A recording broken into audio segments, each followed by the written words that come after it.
کہ وہ دوائیں جو الکحل والی ہوتی ہیں ان کا کیا مسئلہ ہے. دیکھیے ابھی عام طور پر دواؤں میں الکحل ملایا جانے لگا ہے. وہاں پر بھی ہمارے علماء نے، آپ کتابوں میں فتاوی دیکھ سکتے ہیں، ہمارے علماء نے یہ فرمایا ہے کہ الکحل جو دواؤں میں بھی ملایا جاتا ہے وہ انتہائی معمولی مقدار میں ہوتا ہے. ایک بات تو یہ ہے. دوسری بات یہ کہ اگر ملایا بھی جاتا ہو تو یہ بات یقینی نہیں ہے کہ وہ ناپاک والا ہے یا پاک والا. اگر ناپاک والا ہے تو پھر تو ایک یعنی بڑی ٹینشن کی بات ہوتی ہے، اور پاک والا ملایا گیا ہے تو کوئی حرج ہی نہیں ہے. اگر کسی دوا کے بارے میں ہم کو یہ پتا ہو جاوے کہ اس میں پاک والا الکحل ملایا گیا ہے تو کوئی حرج نہیں، اس کو استعمال کرنے میں کوئی کنفیوژن نہیں، کوئی تشویش نہیں. لیکن اگر وہ الکحل وہ والا ہے جو ناپاک والا ہے، حالانکہ عام انسانوں کو ہم کو سمجھ میں نہیں آ سکتا کہ کون سا الکحل ہے، لیکن اگر وہ ناپاک والا بھی ہو تو بھی اس دوا کو استعمال کرنا جائز ہے. کیوں جائز ہے؟ اس کی دو وجہ ہیں، دو ریزن کی وجہ سے جائز ہے.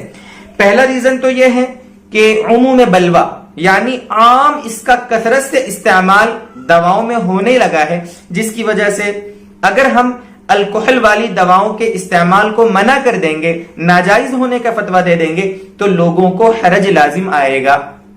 اور شریعت میں الحرج مدفوع فقہ کا قاعدہ ہے، حرج اگر ہو تو اس کو دور کرنے کی کوشش کی جائے گی. پہلا سبب تو یہ ہے. اور دوسرا سبب یہ ہے کہ اگر الکحل ناپاک والا ملایا بھی گیا دواؤں میں تو اس کو اتنے طریقوں سے اور اتنے کیمیکل سے گزر کر وہاں جانا پڑتا ہے، دواؤں میں ملایا جاتا ہے کہ اس کی حقیقت اور ماہیت چینج ہو جاتی ہے. جب حقیقت اور ماہیت چینج ہو گئی، اس کی جو اپنی حقیقت تھی وہ ختم ہو گئی، تو پھر اب اس کا حکم ناپاک کا نہیں رہے گا. اس بات کو مزید سمجھنے کے لیے آپ پھر ایک بات کو سمجھیں. ہم ایک حدیث کا سہارا لیں گے. حضرت عائشہ صدیقہ رضی اللہ تعالیٰ عنہ ام المؤمنین، مسلمانوں کی ماں ہیں، نبی اکرم صلی اللہ علیہ وسلم کی سب سے زیادہ پیاری بیویوں میں سے ہے. وہ فرماتی ہیں کہ ایک مرتبہ آپ صلی اللہ علیہ وسلم گھر پہ تشریف لائے. ہم نے کھانے کے لیے سالن کچھ تھا اور روٹی پیش کی آپ کے سامنے.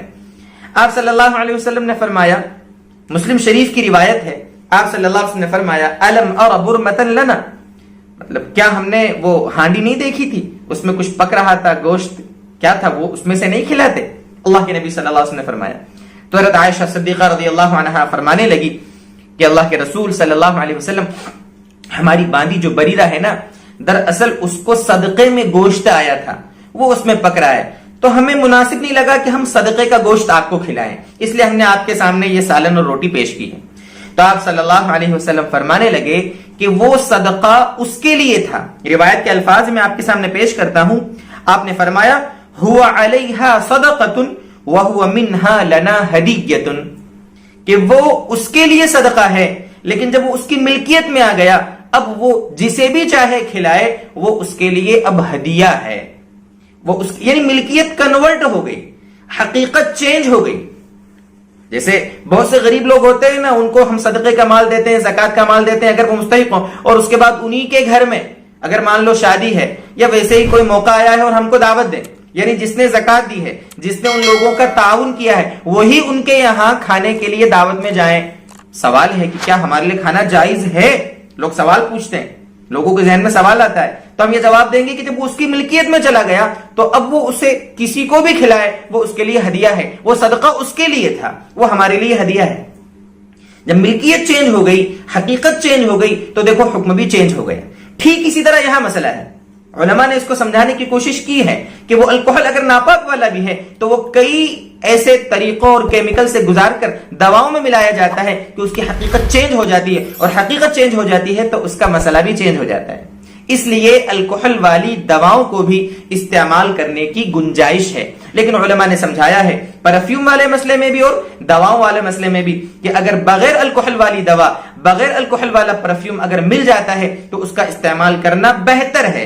لیکن اگر نہیں بھی ملتا ہے اور الکحل والا پرفیوم یا الکحل والی دوائیں ہمیں استعمال کرنے کی ضرورت پڑے تو ان کو استعمال کرنے کی گنجائش ہے.